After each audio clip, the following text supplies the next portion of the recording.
Dan pas Tira pulang ke kamar, dia kaget karena ada tulisan tanda X di temboknya. Yang mana baunya itu juga nyanter banget, kayak bau air kencing.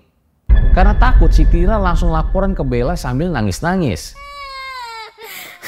Bel, tolong, itu ada apaan di kamar aku? Tolong Bella, itu lihat. Langsunglah Bella ke kamar dan kaget juga dia dengan adanya tulisan di tembok tanda X begitu. Si Bella juga mencium ada bau air kencing di sana. Setelah lapor sama mami dan juga asisten rumah tangga itu pada dikumpulkan, ternyata nggak ada yang ngaku nulis coretan tembok X di kamarnya si Tira.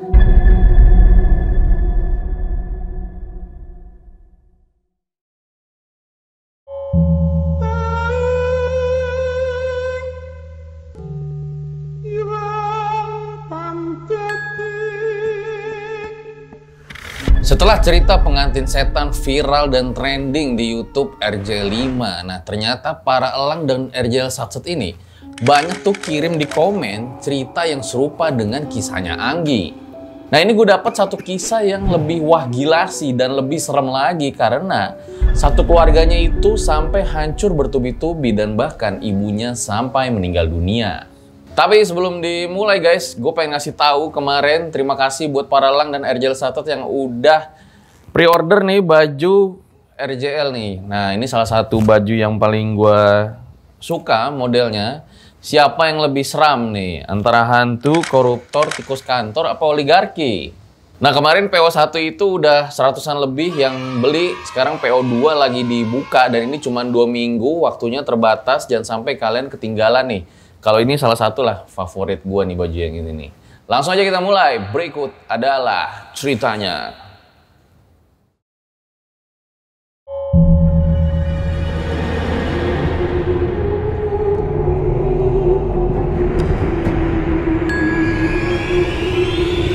Kisah ini dialami oleh Tira dan keluarganya. Gak pernah terpikirkan oleh keluarganya yang bahagia itu nantinya akan berujung pada tragedi.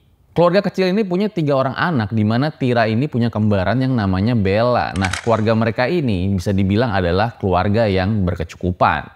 Ayahnya Tira itu adalah seorang pegawai negeri sipil atau PNS. Jadi bisa dibilang ya keluarga mereka tuh harmonis-harmonis aja. Bahkan dari kecil anak-anaknya tuh sudah disiapkan aset-aset dari bapaknya untuk mereka kelak dewasa nanti. Awal petaka itu datang di tahun 99. Saat Tira masih SD, dia pulang tuh sekolah. Nah ketika dia pulang sekolah, dia ngelihat di plafon rumahnya ada sekumpulan lalat yang udah jadi bangkai.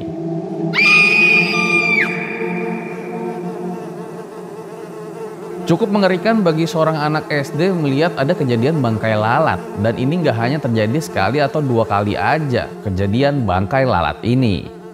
Setahu saya ya Bu, kalau di rumah ada lalat bangkai, mitosnya itu akan menandakan sesuatu yang tidak baik. Ah, masa iya sih bangkai lalat aja dikait-kaitin sama mitos? Bisa aja kan emang lalat-lalat itu pada mati karena bisa disemprot baygon atau kayak gimana. Cuman memang masalahnya nih, belakangan akhir ini papanya Tira itu lagi sakit cukup keras.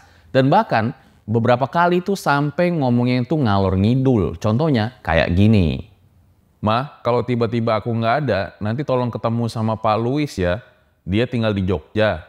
Semua urusan tanah dan beberapa rumah nanti bakal dia yang urus di sana." Hus, jangan ngomong yang enggak-enggak Pi. Semuanya sedih. Di mata keluarganya, Papi itu merupakan seorang pahlawan. Melihat papinya itu terbaring lemas dan bahkan beberapa kali kata-katanya itu mengisyaratkan kalau jangan-jangan papinya itu akan meninggalkan mereka selama-lamanya. Dan benar aja tuh, beberapa waktu kemudian bagai petir nyamber di siang hari, Tira mendengar kabar kalau papinya itu meninggal dunia karena serangan jantung. Semoga Allah yang Maha Kuasa mengasihani kita, mengampuni dosa-dosa kita, dan mengantar kita ke hidup yang kekal. Semua keluarga besarnya pun pada datang ke rumah dan berduka dengan kepergian Papi. Tira mendengar ucapan dari orang-orang kalau Papi Tira itu adalah orang yang sangat baik dan suka menolong orang. Waktu itu Papi pernah bantu keluarga kami saat kami sedang kesusahan. Dan Papi orangnya sangat baik, dia tidak mau uangnya dikembalikan. Tira terpukul. Sebagai anak wanita, ia merasa kehilangan kekasih pertamanya, yaitu papinya.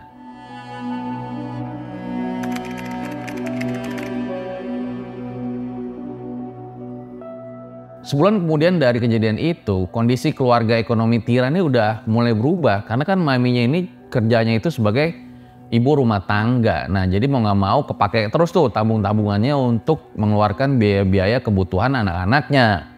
Maminya pun langsung meminta ke anak pertama, yaitu Kak Imel, untuk menemaninya ke Jogja tuh untuk mengurus warisan yang ditinggalkan oleh papinya. Berangkatlah mereka berdua dari Bandung menuju Jogja menggunakan kereta untuk ketemu sama Pak Louis yang sempat diceritakan oleh papinya sebelum meninggal. Bapak Louis ternyata adalah seorang notaris sekaligus orang kepercayaan papinya untuk mengurus beberapa aset-aset kepunyaan papi. Saat itu urusan surat menyurat ini ternyata nggak sesimpel itu ya, jadi nggak ketemu sekali tuh harus kelar. Jadi maminya ini harus bolak-balik tuh untuk mengurus surat dari Bandung ke Jogja, Bandung ke Jogja. Nah, setahun kemudian di tahun 2000 nih, bagai disambil petir yang kedua kali nih guys di siang bolong, si Tira itu mendengar kalau mamanya itu meminta izin sama anak-anaknya untuk menikah lagi. Karena sebelumnya Tira itu mikir mami ini nggak pernah deket sama cowok siapa-siapa, nggak pernah ada tuh cowok yang dibawa ke rumah, bahkan mami itu kayak masih kepikiran sama papi terus. Nak, mami mau izin. Mami boleh nggak menikah lagi sama Bapak Louis? Ternyata maminya itu menikah dengan Bapak Louis yang selama ini membantu mengurusi wasiat lah peninggalan dari papinya. Akhirnya pernikahan mereka itu dilangsungkan dengan secara sederhana. Karena Bapak Louis ini tinggalnya di Jogja, makanya mami memutuskan untuk mengajak anak-anaknya untuk sekarang tinggal pergi di Jogja. Dan disinilah nantinya kehidupan Tira akan berubah 180 derajat.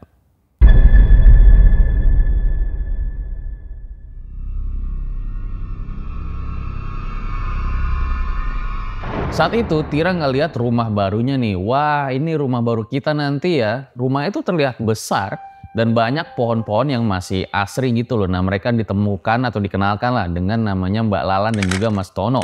Asisten rumah tangga yang emang udah ngebantu di rumahnya Bapak Louis tuh. Tapi entah kenapa ketika si Tira ini menginjakan kaki pertama kali di dalam rumah, dia merasa hawanya itu tidak enak. Ayo pilih, kalian mau di kamar yang mana? Silakan, diisi saja ya. Rumah ini punya 2 lantai dengan 5 kamar. Tira saat itu memilih kamar di lantai 2 samping tangga. Bella di samping kamarnya Tira dan Kak Imel itu ada di kamar yang paling ujung. Sedangkan di lantai bawah ada kamar maminya dan juga kamar asisten rumah tangga. Namanya tempat baru, si Tira kepo dong dengan isi yang ada di rumahnya. Lagi asik-asik tuh dia touring di rumah. Tiba-tiba di dalam rumah dia ngeliat ada papan nisan salib dengan nama RIP Imelda Sukoco. Bingung dong dia, ini nisan siapa ya? Kok kayaknya udah lama dan seperti benar-benar ada dari tanah kuburan. Langsung dia tanya dong ke maminya, "Mami, ini ada nisan di rumah nih, nisan siapa?" Namanya Imelda Sukoco. Hah? Ada nisan? Nisan di mana? Langsung tuh maminya diajak sama Tira dan bener aja dong memang ada nisan di situ. Langsung aja mami itu nanya ke Bapak Louis, "Pak, ini ada nisan nama Imelda Sukoco itu siapa?" Dan bapaknya itu menjawab, "Iya, itu adalah nisan mantan istri saya. Biarin aja di situ, karena itu untuk kenang-kenangan." Ya udahlah, akhirnya mereka segera memulai kehidupan baru di rumah tersebut. Nah, nggak lama si Bella sama Tira itu juga mulai diurus kepindahan sekolahnya dan si Tira sama Bella itu kayak takut-takut gitu ya. Bel, nanti teman-teman kita pada baik-baik gak ya? Nggak tahu Tir, semoga pada asik ya. Nah, seminggu setelah mereka pindah, mulai ada yang berbeda di malam ini. Malam itu Tira lagi belajar di kamarnya, dia bukalah tuh buku. Tiba-tiba dia melihat ada sosok pocong di pojok kamarnya. Sosok pocong itu pakai kain putih tapi mukanya tuh gak jelas kelihatan. Tira teriak dan seketika lampu di rumah itu malah mati semua. Tira langsung kabur tuh keluar kamar, dia takut banget dan di situ dia malah ngeliat lagi ada sosok nenek yang menyeramkan di pojok balkon lantai 2. Langsung dia turun, dia gedor-gedor kamar maminya. Mi, buka Mi. Mi, buka Mi. Pocong Mi, tolong, ada pocong. Pocong Mi, tolong, ada pocong.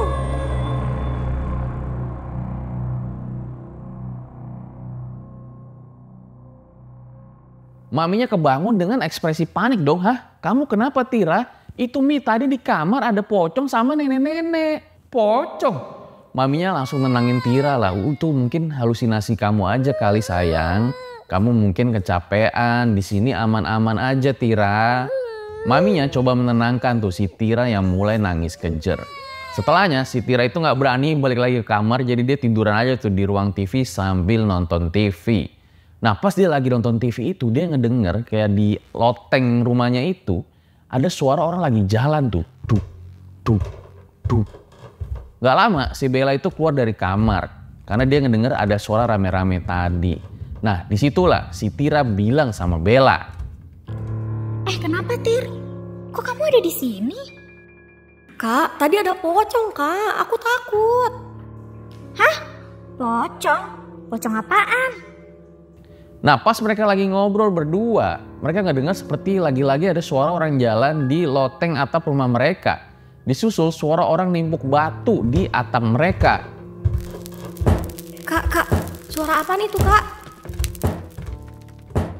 Nah karena kejadian ini si Bella jadi takut juga dong. Karena menurut mereka berdua vibes-nya tuh benar-benar horor banget di malam ini.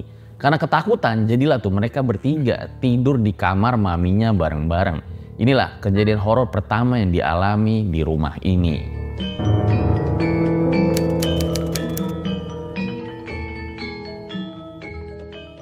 Keesokan harinya, asisten rumah tangga tuh Mbak Lala sama Mas Tony itu diambil sama anak pertamanya Bapak Louis. Namanya Chris, katanya untuk dipekerjakan di rumahnya dia. Jadi ya mau gak mau tuh Mami sama Tira dan lain-lain harus mencari asisten rumah tangga yang baru lagi. Nah, Bapak Louis sendiri punya 5 orang anak dari istri pertamanya.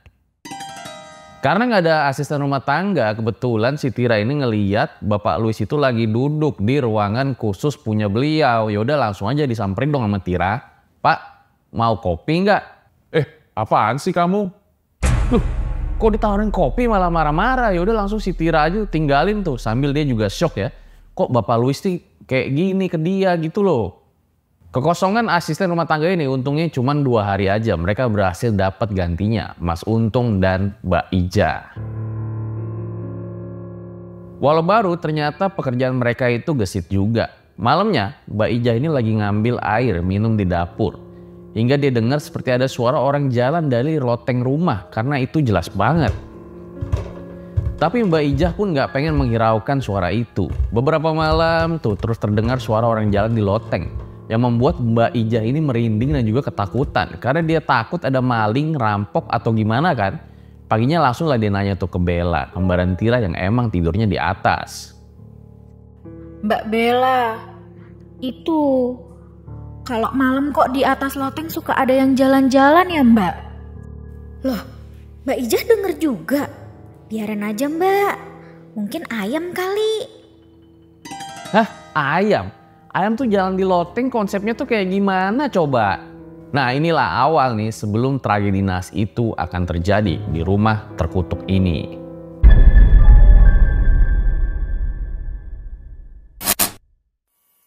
Buat kalian yang punya pengalaman horor nyata, bisa kirim cerita kalian ke email rj5 atau DM Instagram rj5.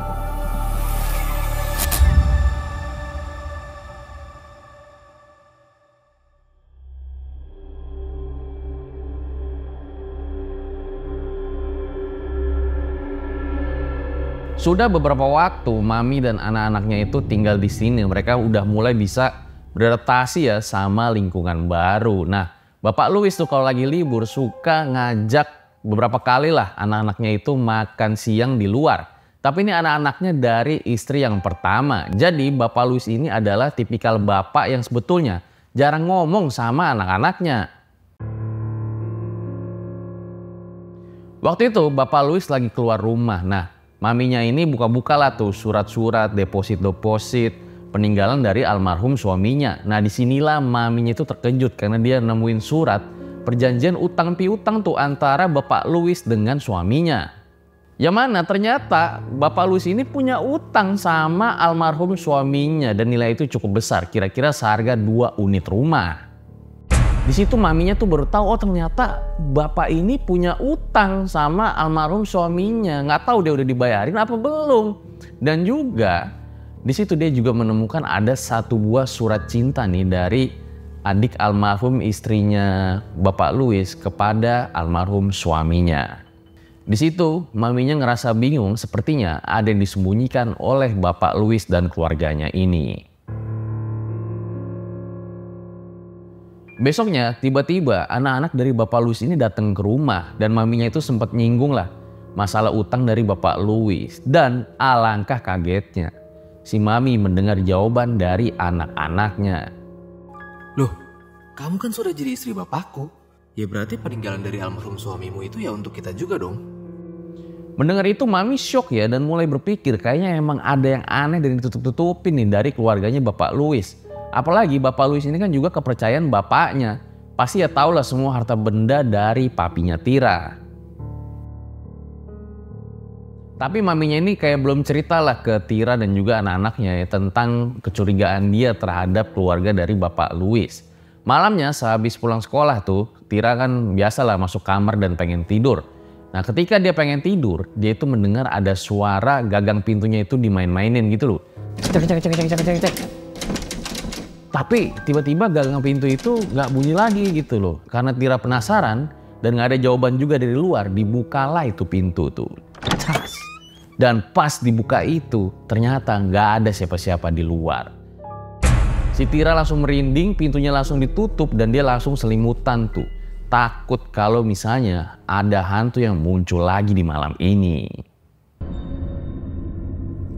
Keesokan harinya setelah sekolah, Tira itu ngobrol-ngobrol lah sama Bella kembarannya tuh tentang teman sekolah mereka cowok namanya Riza. Setelah gosip-gosip selesai akhirnya mereka masuk kamar lagi tuh karena udah jam 9 malam. Di tengah say-saynya tidur, Tira kembali mendengar ada suara gagang pintu yang dimainkan. Tira terbangun dan penasaran sebenarnya itu siapa sih yang iseng. Dia berharap mudah-mudahan aja Bella kali ya. Dan pas dia keluar lagi ternyata nggak ada siapa-siapa. Dari ekor matanya dia ngelihat di ujung balkon ada cewek rambut panjang lagi berdiri tapi menghadap ke belakang dan pakai gaun putih. Karena takut, lagi-lagi si Tira itu pergi ke kamar ibunya dan dia menjerit menangis.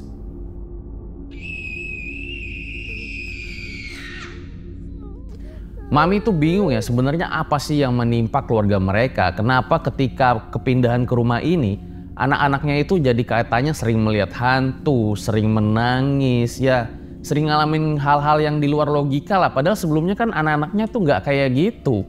Di satu sisi kayaknya dia nggak mungkin cerita ke Bapak Louis deh. Karena Bapak Louis ini kalau lagi ngobrol itu cuman seputaran kerjaannya, bisnis atau bisnis kos-kosannya. Mami pun akhirnya memutuskan untuk bercerita lah ke salah satu pastor atau pendeta di gereja dekat rumahnya itu tentang fenomena-fenomena aneh ini. Bu, apapun alasannya, benda dari tanah kuburan termasuk nisan itu tidak boleh dibawa pulang. Suruh suamimu kembalikan nisan itu. Atau jika sudah tidak terpakai, jangan taruh di dalam rumah lagi ya Bu. Oh mungkin ini gara-gara ada nisan itu kali ya, jadi ada hantu yang ngikut pikir maminya. Akhirnya pulang lah tuh. Nah pesan dari pendeta itu disampaikan ke Bapak Louis. Pak tadi saya pergi ke pendeta, katanya alangkah baiknya nisan itu atau segala yang berbau tanah kuburan lebih baik tuh tidak ada di rumah, dikembalikan aja ke tempatnya. Tapi di sana ternyata Bapak Louis itu malah marah-marah. Gila kali kamu ya, masa gara-gara nisan itu bisa ada hantu? Setelahnya, sikap dari Bapak Louis ini malah semakin gak karuan dan Mami mulai semakin curiga. Sepertinya ada yang disembunyikan oleh keluarga Bapak Louis dan anak-anaknya.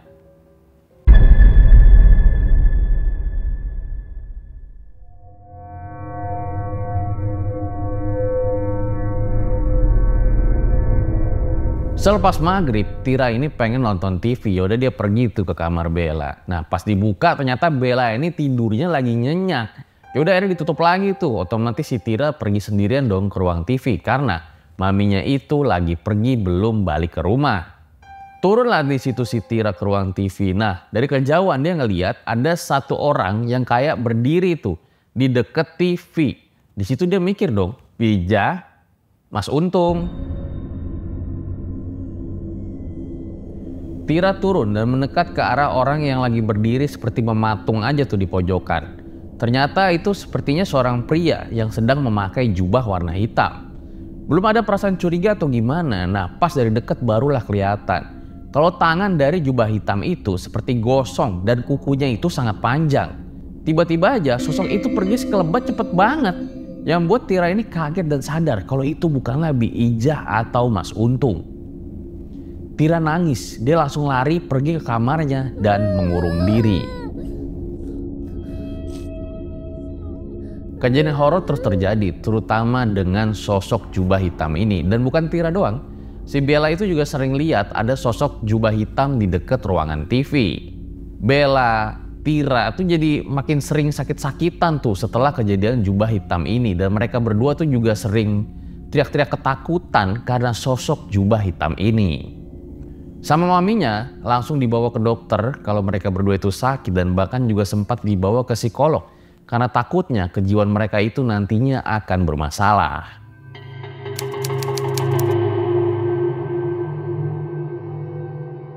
Beberapa tahun berlalu, kehidupan dari Mami dan juga anak-anaknya ini belum berubah. Mereka masih sering mengalami kejadian horor dan juga perlakuan dari Bapak Louis ini gak terlalu baik dan sedekat kayak papinya dulu. Mami sempat berpikir ya, apakah keputusan dia menikahi Bapak Louis ini adalah sebuah kesalahan terbesar. Tapi ya gimana, masalahnya anak-anaknya itu juga masih sekolah. Kalau misalnya nanti dia bercerai, mau gimana hidup maminya dan juga anak-anaknya kelak. Malam itu selepas Tira pulang sekolah, sekarang udah SMP dia. Agak maleman tuh pulangnya karena main sama temennya dulu. Dan pas Tira pulang ke kamar, dia kaget karena ada tulisan tanda X di temboknya. Yang mana baunya itu juga nyanter banget, kayak bau air kencing. Karena takut, si Tira langsung laporan ke Bella sambil nangis-nangis. Bel, tolong itu ada apaan di kamar aku? Tolong Bella itu lihat. Langsunglah Bella ke kamar dan kaget juga dia dengan adanya tulisan di tembok tanda X begitu. Si Bella juga mencium ada bau air kencing di sana. Setelah lapor sama Mami dan juga asisten rumah tangga itu pada dikumpulkan, ternyata nggak ada yang ngaku nulis coretan tembok X di kamarnya si Tira. Tapi Bi Ija itu tadi sempat lihat, katanya anak Bapak Louis itu sempat ke lantai 2 tapi nggak tahu mau ngapain. Ya udahlah, di situ akhirnya pada nyimpulin, oh jangan-jangan nih kerjaannya dia gitu loh. Tapi nggak mungkin maminya itu ngomong ke Bapak Louis, yang ada mereka bisa bertengkar sangat hebat nantinya. Berselang dari kejadian itu, anak pertama Bapak Louis yaitu Chris ditemukan meninggal dunia setelah 4 hari hilang. Nah, meninggalnya itu disebabkan karena overdosis obat. Jadi itu meninggal tanggal 10 November bertepatan dengan hari ulang tahun Tira dan juga Bella. Nah, Chris ini memang gak suka kalau bapaknya itu menikah lagi, apalagi dengan maminya Tira. Karena sempat beberapa kali disinggung, mereka berkonflik gitulah kalau papinya itu cuma menikahi maminya Tira karena alasan utang piutang doang. Apakah ini takdir atau ada alasan lain di baliknya? Belum genap 100 hari, anak ketiga dari Bapak Louis beserta keluarganya harus meninggal dunia juga karena kecelakaan yang sangat tragis. Mobilnya ditabrak oleh truk dan semua yang ada di mobilnya itu meninggal dunia. Kejadian meninggal ini seperti rentetan beruntun. Karena gak lama dari ini juga, besan dari Bapak Louis tuh mertuanya anak kedua juga meninggal dunia karena sakit. Dengan adanya kejadian meninggal rentetan ini, lucunya Bapak Louis dan keluarganya malah memfitnah Mami dan yang lainnya. Katanya akibat menikah dengan keluarga mereka, keluarga dari Bapak Louis jadi sial. Keluargamu itu pembawa sial, kira-kira begitulah kata-kata untuk Mami, Tira, Amel dan juga Bella. Nah, setelah kejadian ini, teror-teror yang terjadi itu justru makin ekstrim, makin parah, bahkan sampai di satu titik Mami Tira pun akhirnya meninggal dunia. Di part terakhir, Mami itu ketakutan karena ular hitam itu terus-terusan ada di rumahnya. Padahal kemarin-kemarin itu kan udah dibuang, kok muncul lagi. Hingga keesokan harinya Tira menemukan kalau maminya itu sudah dalam keadaan tidak bernyawa lagi.